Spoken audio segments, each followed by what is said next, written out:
Welcome to all of you our channel concept with के.एस. Sir. स्वागत है आप सभी का कंसेप्ट विद के.एस. सर के साथ।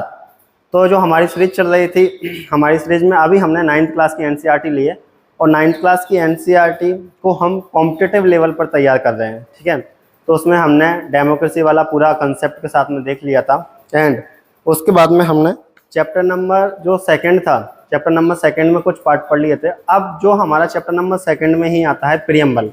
अब हम पढ़ने वाले हैं चैप्टर नंबर सेकेंड में ही प्रीएम्बल। हमारे संविधान की जिसको हम प्रस्तावना कहते हैं उसे प्रीएम्बल बोलते हैं। तो प्रीएम्बल को हम पढ़ने वाले हैं, फुल डिटेल के साथ कवर करेंगे। ठीक है, आपको भी इंजॉय आएगा पढ़ने में, मुझे भी इंजॉय आएगा पढ़ाने में। ठीक है, तो देखते रहिए और बने रहिए कंसेप्ट विद के.एस. सर के साथ। चलिए स्टार्ट करते हैं। हाँ, ये जो प्रीएम्बल होगी बाइलैंग्वेज होंगी, मतलब इसमें क्या होगा, हिंदी मीडियम वाले स्टूडेंट भी जुड़ सकते हैं और इंग्लिश मीडियम वाले स्टूडेंट भी हमारे साथ जुड़ सकते हैं। एंड ये जो प्रीएम्बल की क्लास होगी वो 9th क्लास से लेकर के बड़े से बड़े कॉम्पिटिटिव एग्जाम तक आपको हेल्प करेगी। ये जो प्रीएम्बल की क्लास होगी 9th क्लास से लेकर के बड़े से बड़े कॉम्पिटिटिव एग्जाम के लेवल तक आपको हेल्प करेगी। जैसे कि सपोज अगर आप 9th में हो तो 9th में तो आपके काम आएगी, 10th में आएगी, 11th 12th college level and competitive exam के लेवल में भी ये काम आएगी। तो सभी जुड़े रहिए हमारे साथ और देखते रहिए। चलो स्टार्ट करते हैं। तो प्रीएम्बल में सबसे पहले हम ये देखेंगे कि हम पढ़ने वाले क्या हैं। आज हम किन किन टॉपिक को कवर करेंगे प्रीएम्बल के बारे में, पहले हम थोड़ा सा उसके बारे में देखेंगे। और चैनल के बारे में अगर इंट्रोडक्शन की बात करूं तो ये पहली क्लास में दे रखा है एंड जब भी क्लास स्टार्ट होती है तो देते ही हैं। ठीक है, इसलिए आज समय को बचाते हुए हम चलते हैं आगे। चलिए तो आज हम कंप्लीट करने वाले हैं प्रीएम्बल में ये सब कुछ। आज हम कंप्लीट करने वाले हैं प्रीएम्बल में ये सब कुछ। देखिए प्रीएम्बल, पावर ऑफ सोर्स क्या है भाई, ये देखेंगे कि भाई प्रीएम्बल में पावर ऑफ सोर्स क्या है, कॉन्स्टिट्यूशन के लिए पावर ऑफ सोर्स क्या है। तो हमने डेमोक्रेसी वाले में पढ़ा था कि पावर ऑफ सोर्स क्या है, पीपुल, कॉमन जनता, कॉमन पीपुल जो है भारत की जो सामान्य जनता है वही क्या है, common people power of source है। तो पहले इसके बारे में देखेंगे। उसके बाद हम देखेंगे कि नेचर ऑफ पावर क्या है। नेचर ऑफ पावर क्या है कि भाई प्रीएम्बल का प्रकृति कैसी है प्रीएम्बल की मतलब प्रीएम्बल प्रकृति में किस टाइप की है। तो प्रीएम्बल में कौन कौन से हैं, एक तो सॉवरेनिटी होगा जिसको हम हिंदी में संप्रभु बोलते हैं। हिंदी में हम क्या बोलते हैं, संप्रभु बोलते हैं। तो सॉवरेनिटी के बारे में थोड़ा सा पढ़ेंगे। सोशलिस्ट, सोशलिस्ट क्या होता है, समाजवादी, थोड़ा समाजवादी के बारे में पढ़ेंगे। सेक्युलर, सेक्युलर मतलब क्या होता है, पंथ निरपेक्ष, थोड़ा इसके बारे में पढ़ेंगे। डेमोक्रेटिक, डेमोक्रेटिक मतलब लोकतंत्र, इसके बारे में भी जानेंगे। रिपब्लिक, रिपब्लिक मतलब गणतंत्र, थोड़ा इसके बारे में भी हम जानेंगे। आगे देखिए, आगे हम देखने वाले हैं कि पर्पस ऑफ पावर क्या है। प्रीएम्बल है उसका पर्पस ऑफ पावर क्या है। तो पर्पस ऑफ पावर की अगर हम बात करेंगे तो देखिए पहला हम देखेंगे भाई जस्टिस, कितने प्रकार की न्याय की बात की गई है प्रीएम्बल में। उसके बाद हम देखेंगे लिबर्टी, कि भाई कितने प्रकार की स्वतंत्रता की बात की गई है प्रीएम्बल में। उसके बाद हम देखेंगे इक्वलिटी, कितने प्रकार की समानता की बात की गई है प्रीएम्बल में। उसके बाद हम देखेंगे डिग्निटी लाइफ, डिग्निटी लाइफ मतलब गरिमा में पूर्ण जीवन, रेस्पेक्टेबल लाइफ। तो गरिमा में पूर्ण जीवन की बात की गई है कि नहीं की गई है प्रीएम्बल में, ये देखेंगे। फर्टिनिटी, पर्पज है प्रीएम्बल का, क्या है, पर्पज है। फर्टिनिटी, बंधुत्व की बात की गई है प्रीएम्बल में। यूनिटी और एकता का उद्देश्य, एकता के उद्देश्य को लेकर चलती है अपनी प्रीएम्बल। तो इन सब के बारे में भी जानेंगे हम, इन सब के बारे में भी जानेंगे। एंड अगर हम देखें कि डेट ऑफ इम्प्लीमेंटेशन क्या है तो सबको पता है कि 26 नवंबर 1949 है। तो प्रीएम्बल में हम ये सारा आज कंप्लीट करने वाले हैं आपके साथ। प्रीएम्बल में हम ये सारा आज कंप्लीट करने वाले हैं। तो power of source, nature of power, purpose of power, date of implementation, जैसे ही क्लास कंप्लीट हो जाएगी उसके बाद में एक बार फिर से इसका रिवीजन करा दिया जाएगा। तो अभी चलते हैं अपन अपनी क्लास पर। देखिए देखो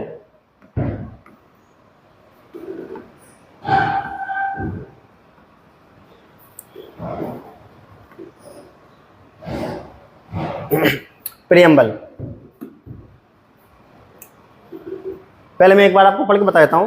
भारत का संविधान, उद्देश्य का भी प्रीएम्बल को ही बोलते हैं, प्रस्तावना को ही बोलते हैं। देखिए हम भारत के लोग भारत को एक संपूर्ण प्रभुत्व संपन्न समाजवादी पंथ निरपेक्ष लोकतंत्रात्मक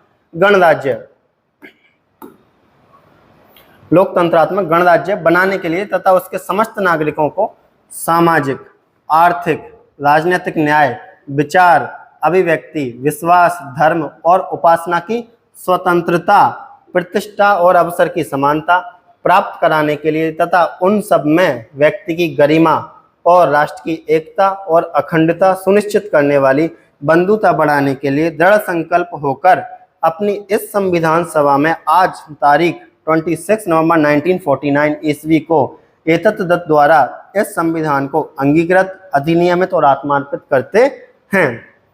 तो ये हमारी प्रियम्बल है।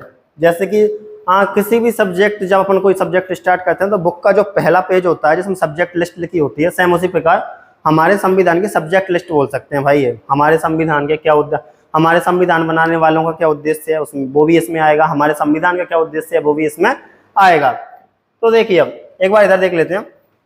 We the people of India having solemnly resolved to constitute India into a sovereign, socialist, secular, democratic republic। जो पांचों वर्ड मैंने आपको उधर बताए थे अभी फर्स्ट वाले में, वो पांचों वर्ड ये हैं, sovereign, socialist, secular, democratic, republic, ठीक है। And to secure to all its citizens justice, social, economic and political. तो कितने प्रकार की जस्टिस की बात की गई है? सोशल, इकोनॉमिक और पॉलिटिकल, तीन प्रकार के जस्टिस की बात बताई गई है। लिबर्टी, स्वतंत्रता देख लेते हैं हम, विचार की है, थॉट, एक्सप्रेशन, बिलीफ, फेथ और वर्शिप। तो कितने प्रकार की भाई स्वतंत्रता की बात की जा रही है? 5 प्रकार की। फर्टिनिटी की बात, लिबर्टी की बात की जा रही है। इक्वलिटी की बात कर लेते हैं, समानता की बात कर लेते हैं। Of status end of opportunity, कि भाई प्रतिष्ठा और अवसर की समानता की बात की जा रही है।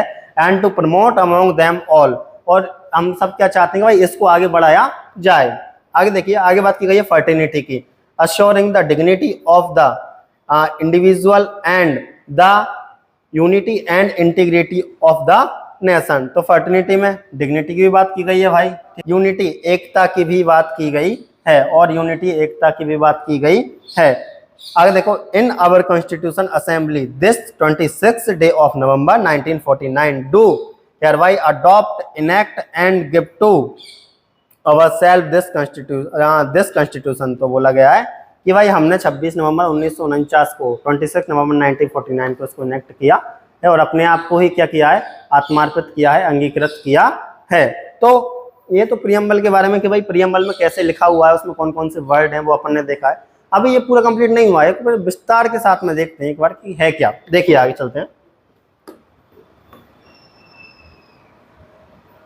चलिए, प्रस्तावना, उद्देशिका, प्रियम्बल।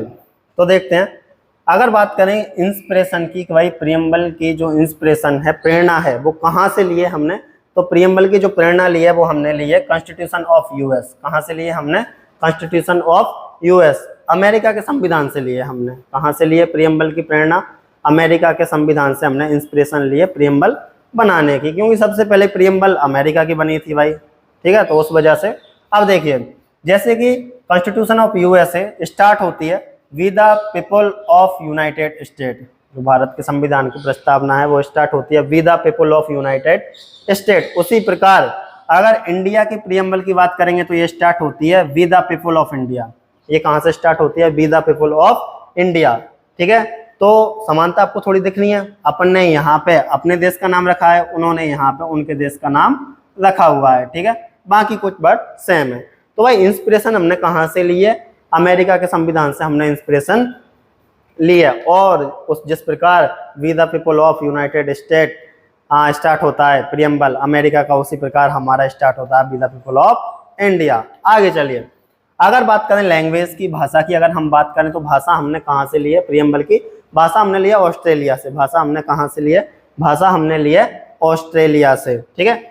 इधर सेम हिंदी मीडियम में लिखा हुआ है कि प्रेरणा कहाँ से लिया? अमेरिका संविधान से लिया। जैसे कि अमेरिकी संविधान में स्टार्ट होती है preamble we the people of United State, उसी प्रकार भारत में स्टार्ट होती है हम भारत के लोगों से। और अगर इसकी भाषा की बात करेंगे तो भाषा हमने ली है इसकी ऑस्ट्रेलिया से।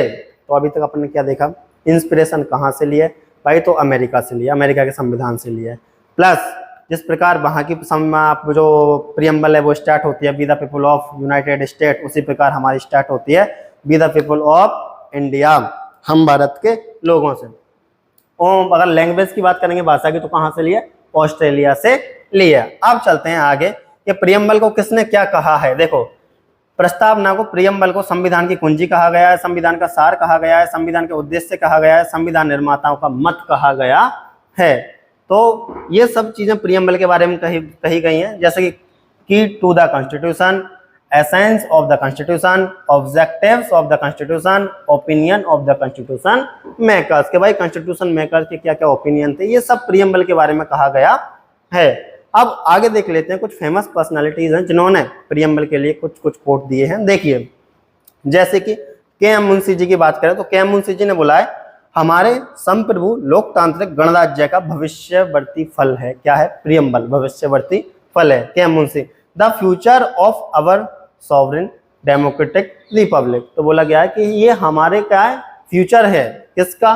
सॉवरेन डेमोक्रेटिक रिपब्लिक, मतलब संप्रभु लोकतांत्रिक गणराज्य का भविष्यवर्ती फल है।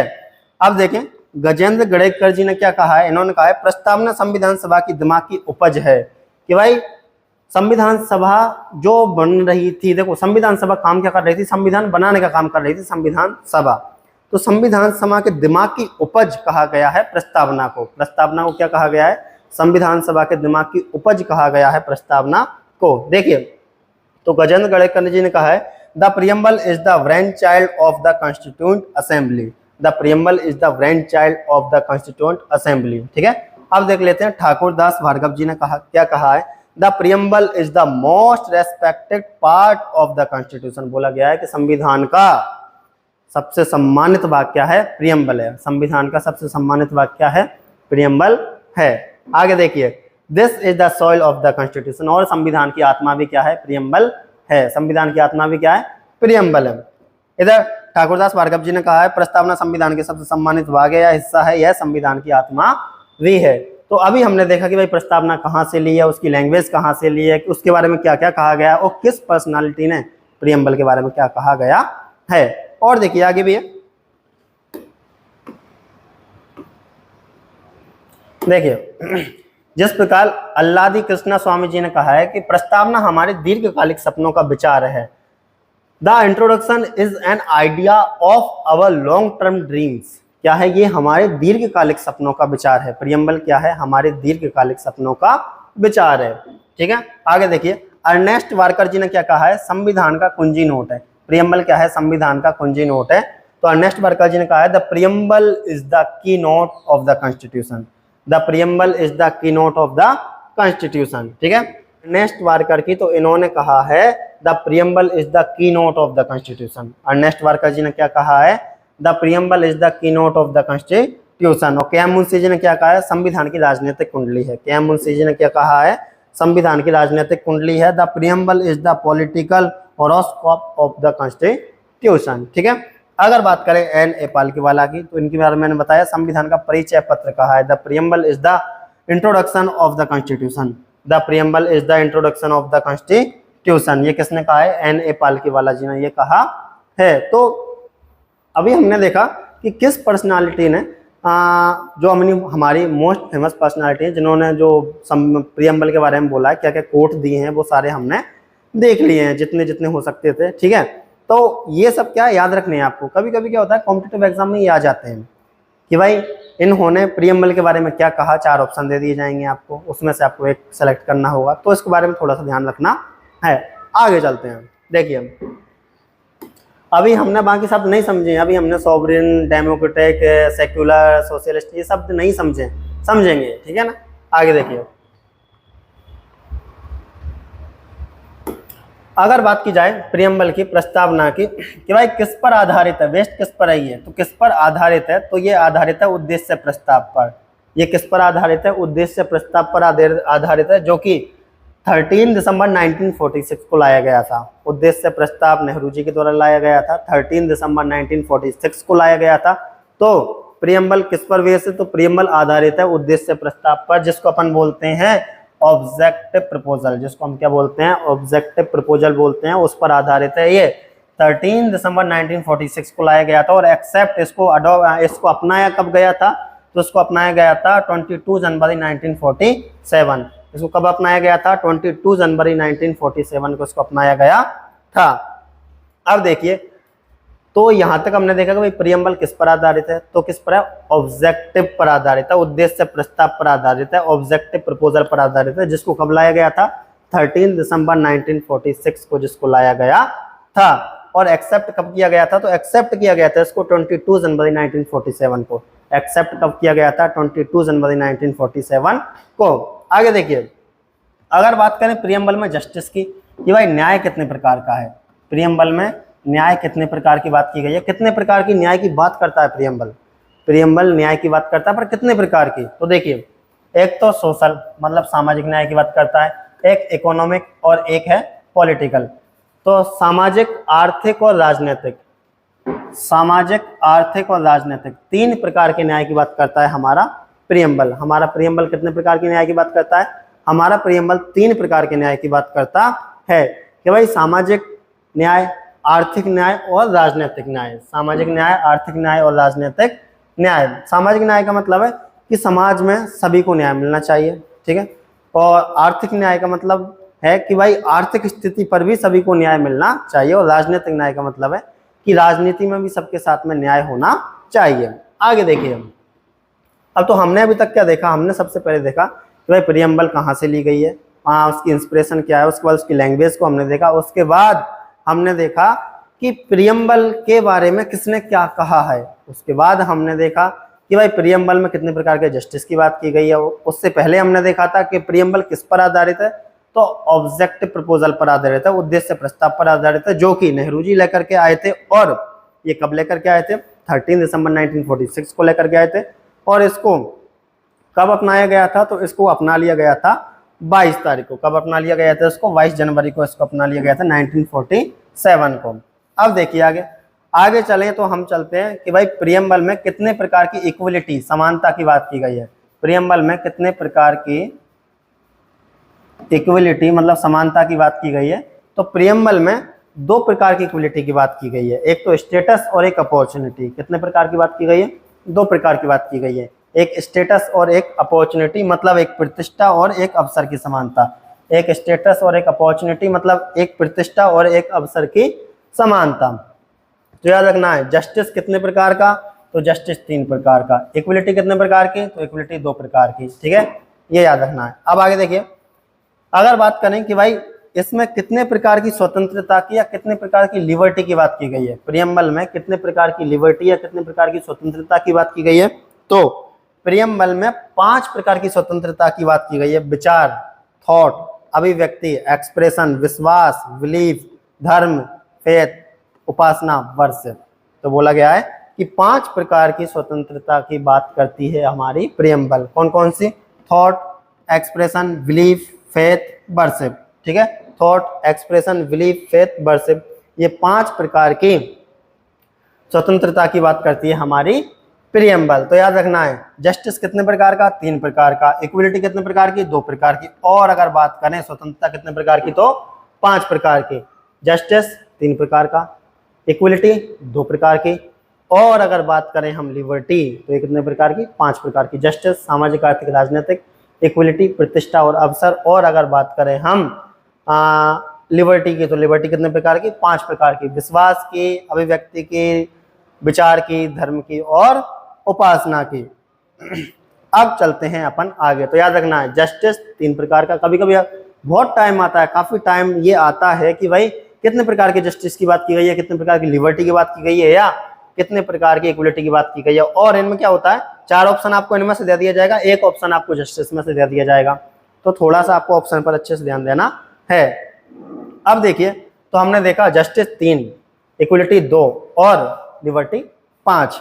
अब देखिए, अगर बात करें कि भाई संशोधन, अमेंडमेंट्स, देखिए संशोधन के बारे में मैं थोड़ा सा आपको बता देता हूं। संशोधन का मतलब होता क्या है, जो अमेंडमेंट्स की बात कर रहा हूं, संशोधन जिसको हम बोलते हैं, देखिए संशोधन का मतलब होता क्या है, पहले आप ये देख लो कि भाई अपन ये पढ़ने वाले हैं प्रीएम्बल में कितनी बार संशोधन हो चुका है, कितनी बार अमेंडमेंट हो चुका है।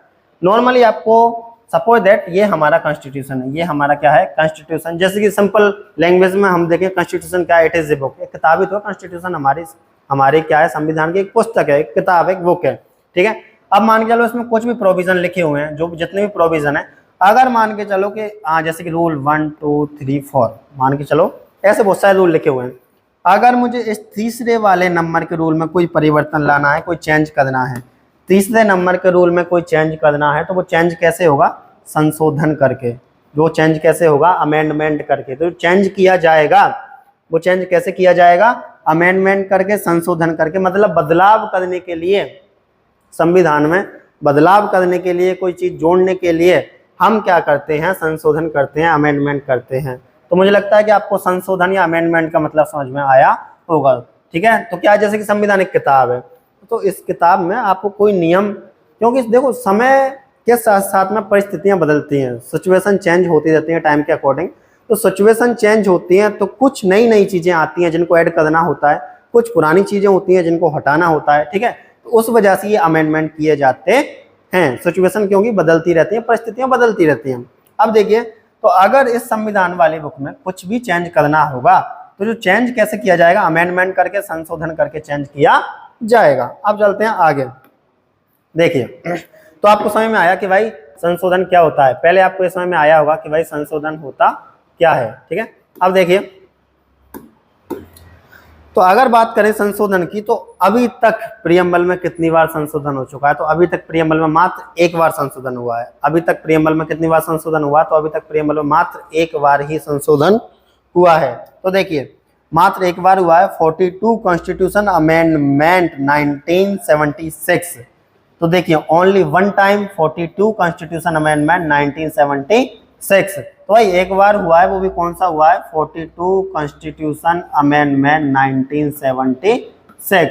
ओनली अभी तक प्रियम्बल में एक बार ही क्या हुआ है, एक बार ही अमेंडमेंट हुआ है, एक बार ही संशोधन हुआ है। और इस अमेंडमेंट के द्वारा 3 नए वर्ड जोड़े गए हैं, 3 न्यू वर्ड एडेड। इस संशोधन के द्वारा, इस अमेंडमेंट के द्वारा 3 नए शब्द जोड़े गए हैं। और वो 3 नए शब्द कौन कौन से हैं, देखिए, एक सोशलिस्ट, एक सेक्युलर, एक इंटीग्रिटी। इन तीनों के बारे में पढ़ेंगे अपन अभी डिटेल के साथ।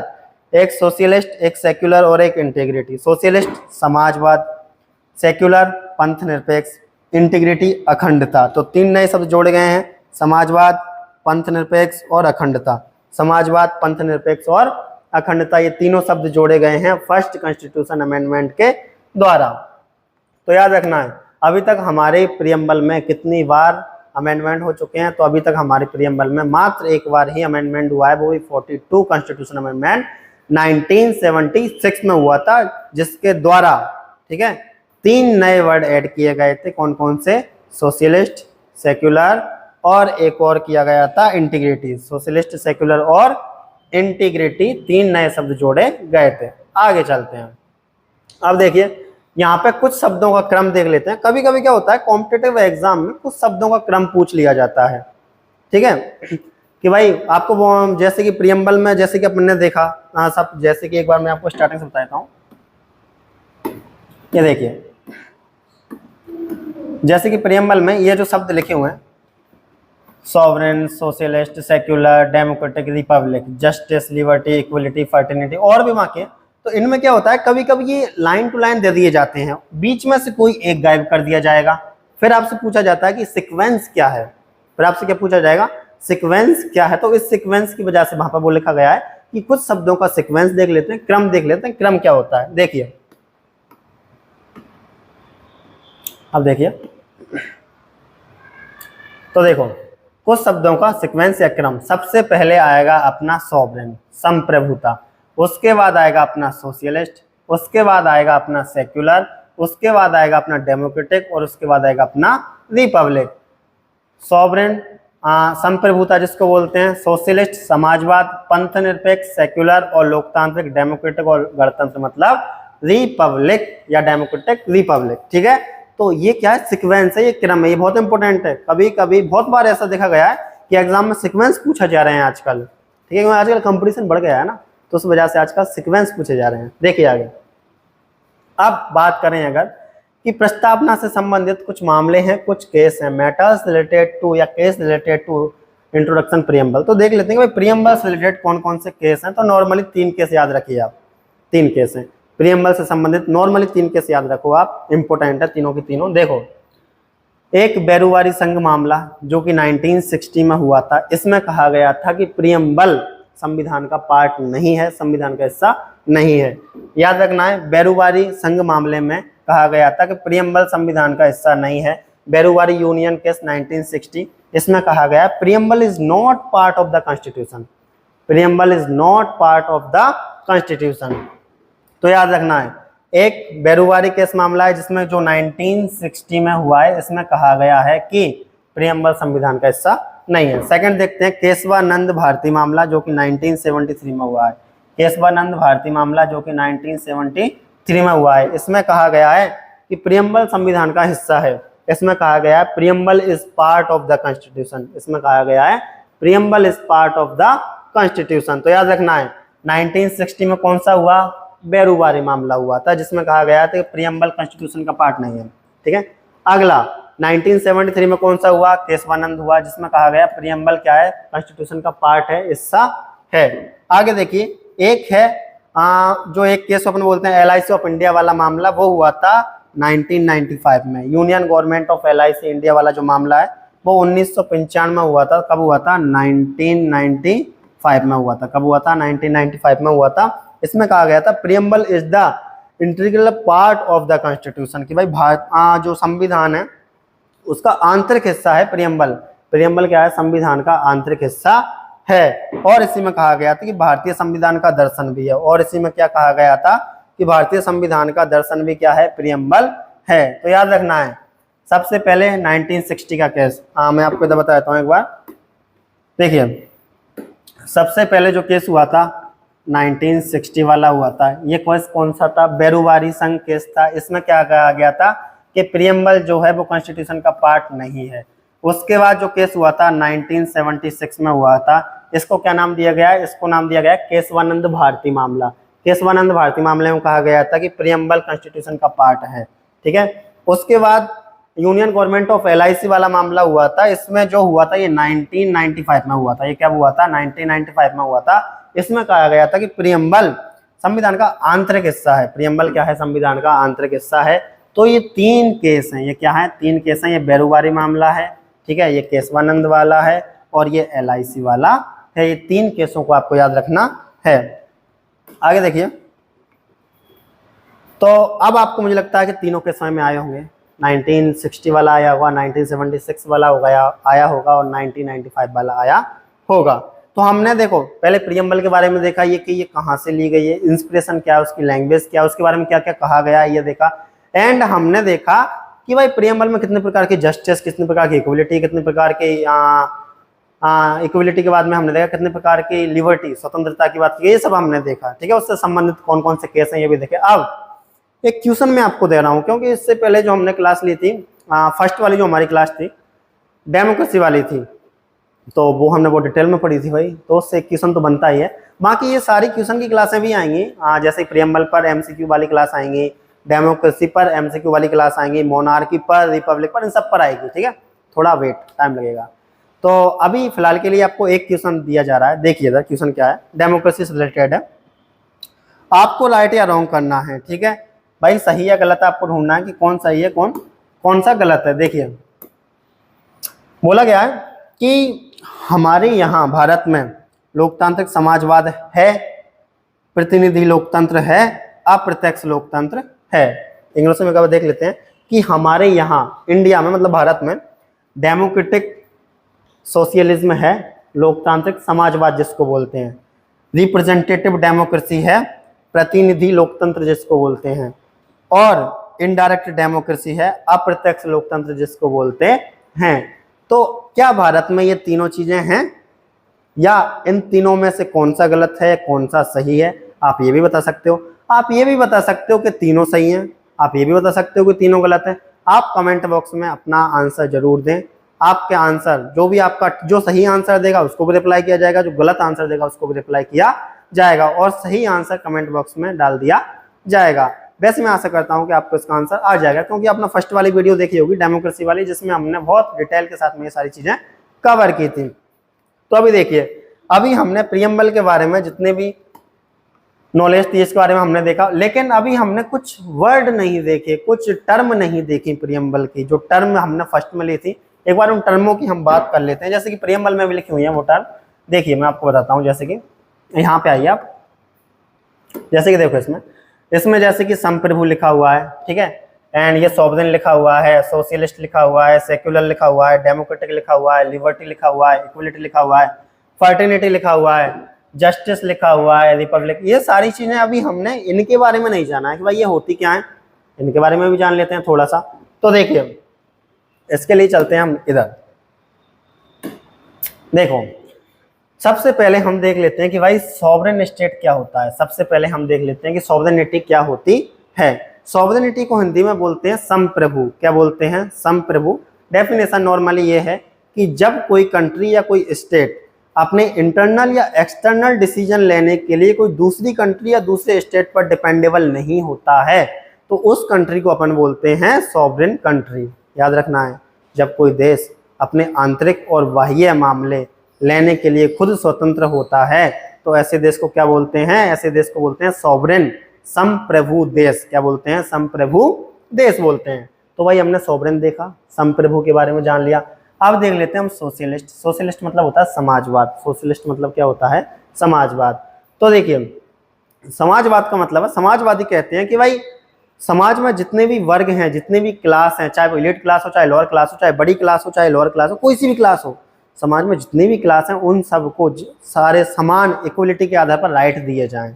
जितने भी अधिकार दिए जा रहे हैं वो समान रूप से दिए जाने चाहिए। तो समाजवादी यहाँ समाज की भलाई को, गरीबों की भलाई के लिए एक सोचते हैं, इनके बारे में ये बोलते हैं। समाजवादी समाज के लिए बोलते हैं। तो हमने सोशलिस्ट देखा।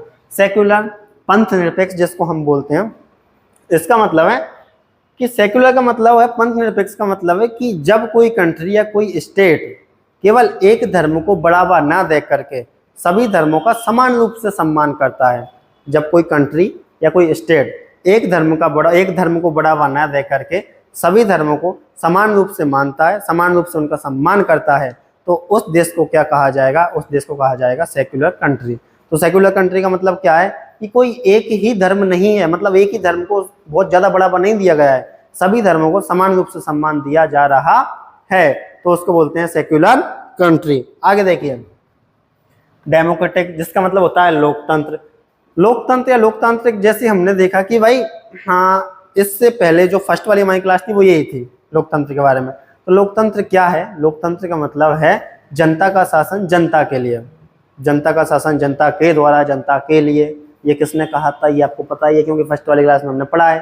ठीक है, तो लोकतंत्र क्या है भाई? जनता का शासन हो। लोकतंत्र क्या है? मैन पावर सोर्स क्या हो? जनता हो, वो लोकतंत्र है।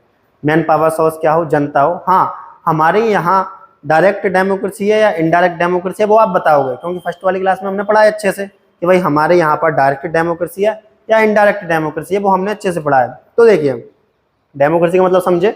डेमोक्रेसी का मतलब लोकतंत्र। लोकतंत्र का मतलब है कि भाई जहाँ पर जनता का शासन जनता के द्वारा जनता के लिए हो, ये क्या है? डेमोक्रेसी है। सिंपल लैंग्वेज में आपको बताया 9th क्लास के लेवल के अकॉर्डिंग। रिपब्लिक, इसका मतलब होता है गणतंत्र। क्या होता है? गणतंत्र। देखो रिपब्लिक का मतलब है जब हेड ऑफ द स्टेट या हेड ऑफ द नेशन को, मतलब प्रेसिडेंट को डायरेक्टली या इनडायरेक्टली किसके द्वारा चुना जाएगा? तो जनता के द्वारा, कॉमन पीपल के द्वारा इलेक्ट चुना जाता है, तो उसे अपन क्या बोलते हैं? तो उसे बोलते हैं रिपब्लिक कंट्री। याद रखना, जब हेड ऑफ द स्टेट या हेड ऑफ द नेशन को, वो एक ही है, हेड ऑफ द नेशन और हेड ऑफ द स्टेट भी बोलते हैं, तो हेड ऑफ द नेशन को जब डायरेक्टली या इनडायरेक्टली किसके द्वारा? कॉमन पीपल के द्वारा, मतलब जनता के द्वारा इलेक्ट किया जाएगा, तो उस कंट्री को हम क्या बोलेंगे? रिपब्लिक कंट्री बोलेंगे। ठीक है, तो ये मुझे लगता है कि आपको पांचों की पांचों वर्ड समझ में आ जाएंगे। सोवरेनिटी, संप्रभुता समझ में आ गया होगा, सोशलिस्ट समाजवाद समझ में आ गया होगा, एंड आपको सेक्युलर पंथ निरपेक्ष, धर्म निरपेक्ष भी बोलते हैं, ये समझ में आ गया होगा आपको। डेमोक्रेटिक लोकतंत्र आपको समझ में आया होगा। रिपब्लिक समझ में आया होगा कि जब हेड ऑफ द स्टेट को इलेक्ट किया जाता है जनता के द्वारा, तो उसे क्या बोलते हैं? गणतंत्र बोलते हैं, रिपब्लिक बोलते हैं। और गणतंत्र दिवस कब मनाया जाता है और उसी दिन क्यों मनाया जाता है, ये जानने के लिए भी कहाँ जाइएगा? फर्स्ट वाली क्लास में। अब इधर देखिए, उसके बाद में कुछ टर्म ये भी हैं, ये भी हम देख लेते हैं। भाई जस्टिस की बात कर लेते हैं पहले। न्याय के प्रियम्बल में भाई जस्टिस की बात की गई है। तो कितने प्रकार की जस्टिस की बात की गई है? तो अभी अभी हमने पढ़ा है जस्ट नया कि भाई हमारे प्रियम्बल में 3 प्रकार की जस्टिस की बात की गई है। कितने प्रकार की? 3 प्रकार की जस्टिस की बात की गई है। कौन कौन सी? सोशल, इकोनॉमिकल और पॉलिटिकल, 3 प्रकार की जस्टिस की बात की गई है। अब बात कर लेते हैं इक्वलिटी की। कि भाई हमारे प्रियम्बल में कितने प्रकार की समानता की बात की गई है, तो कितने प्रकार की, 2 प्रकार की बात की गई है, स्टेटस और अपॉर्चुनिटी, प्रतिष्ठा और अवसर की समानता। अब बात कर लेते हैं हम किसकी, स्वतंत्रता की। अब बात कर लेते हैं भाई कितने प्रकार की स्वतंत्रता की बात की गई है, लिबर्टी की कितने प्रकार की बात की गई है, 5 प्रकार की लिबर्टी की बात की गई है। कितने प्रकार की, 5 प्रकार की लिबर्टी की बात की गई है। अब देखो डिग्निटी लाइफ क्या होती है। डिग्निटी का मतलब होता है गरिमा में पूर्ण जीवन, गरिमा में पूर्ण जीवन मतलब रेस्पेक्टेबल लाइफ, ठीक है। डिग्निटी मतलब क्या होता है, रेस्पेक्टेबल लाइफ। तो भाई सभी का जीवन है, लेकिन सभी का जीवन एक रेस्पेक्ट के साथ में होना चाहिए, गरिमा के साथ में होना चाहिए। ऐसा नहीं है कि आपने एक को तो बहुत ज्यादा राइट दे दिए एक कम्युनिटी को और दूसरी कम्युनिटी को बहुत कम राइट दिए, ऐसा नहीं होना चाहिए। सभी की लाइफ एक रेस्पेक्ट के साथ एक गरिमा में पूर्ण होनी चाहिए। फर्टिनिटी, बंधुत्व जिसको हम बोलते हैं, फर्टिनिटी को हम क्या बोलते हैं, बंधुत्व हम इसको बोलते हैं। बंधुत्व का मतलब क्या है, बंधुत्व का मतलब जैसा कि मैं आपको बता रहा हूँ, बंधुत्व का मतलब है कि जितने भी स्टेट हैं वो क्या करेंगे, कंट्री के साथ, कंट्री का जो सेंटर है उसके साथ में, सेंट्रल गवर्नमेंट के साथ में मिलजुल करके आगे बढ़े और देश का विकास करें। इसी के बाद कहा गया है कि हमारे देश के जितने भी लोग बाग हैं वो सब भाईचारे के साथ रहें और देश के विकास में भागीदारी करें। ये बंधुत्व है, मतलब अलग होने की भावना ना होना। नॉर्मली याद रखना है, बंधुत्व का मतलब क्या है, अलग होने की भावना ना होना, यही बंधुत्व है, अलग होने की भावना ना होना। अब देखिए यूनिटी, यूनिटी मतलब एकता। यूनिटी मतलब क्या है, एकता। कि भाई आप क्या करो, भारत में वैसे ही बोला जाता है कि अनेकता में एकता का देश है ये, अनेकता में एकता का देश है ये। जब भी कोई काम किया जा रहा है तो बिल्कुल एकता के साथ करिए। कोई प्रॉब्लम है तो उसको रिजॉल्व किया जा सकता है बात करके, कुछ और करके, ठीक है। पर अनेकता में एकता, भारत के बारे में बोला जाता है कि भाई अनेकता में एकता वाला ये देश है। हमारे यहाँ पे क्या, डिफरेंट कास्ट, डिफरेंट रिलीजन और बिग पॉपुलेशन, हाई पॉपुलेशन है हमारे यहाँ पर, फिर भी इतने सारे डिफरेंशिएशंस हैं, इतनी सारी अनेकताएं हैं, फिर भी हमारे देश में एकता है, हमारे देश में यूनिटी है। तो एकता का भाव, मतलब एकता का भाव जगा करके आपको आगे बढ़ते जाना है और देश का विकास करते जाना है। तो अब देखिए, अब हमने ये जितने भी यहाँ पर देखे थे वो सारे पूरे हो चुके हैं। जितने भी हमने यहाँ पर सॉवरेन के बारे में जान लिया, सोशलिस्ट के बारे में जान लिया, सेक्युलर के बारे में जान लिया, डेमोक्रेटिक के बारे में जान लिया, एंड लिबर्टी के बारे में जान लिया, इक्वलिटी के बारे में जान लिया, फर्टिलिटी के बारे में जान लिया और जस्टिस के बारे में हमने जान लिया। ये सारा हमने कंप्लीट कर लिया एंड हमने देख लिया जस्टिस कितने प्रकार की होती है, लिबर्टी कितने प्रकार की होती है, इक्वलिटी कितने प्रकार की होती है, फर्टिलिटी कितने प्रकार की होती है। ये सारा हमने अच्छे से जान लिया है, ठीक है। तो अब देखिए, तो ये हमारी फर्स्ट वाली क्लास हो चुकी है। मतलब ये जो हमारी फर्स्ट वाली, मतलब कहने का सेंस ये है, ये जो हमारी प्रियम्बल की पहली ही क्लास में पूरी प्रियम्बल हमने कंप्लीट कर ली है। एंड ये क्लास कैसी लगी आपको, इसका फीडबैक जरूर दें, ठीक है। एंड कहीं आपको मिस्टेक लगती है तो जरूर बताएं। अगर कहीं आपको लगता है कि सर यहाँ पर थोड़ी मिस्टेक है तो मुझे मिस्टेक बताएं, मैं ठीक करूँगा उसको, ठीक है ना। अगली बार जब भी क्लास लेकर के आऊँगा, अगर कोई मिस्टेक होगी तो मैं ऑब्वियसली बात उसको ठीक करूँगा। तो कोई मिस्टेक है तो जरूर बताएं, अपना फीडबैक जरूर दें, क्लास आपको कैसी लगी जरूर बताएं और देखते रहिए कंसेप्ट विद केसर। लाइक करें, सब्सक्राइब करें और शेयर करें। धन्यवाद।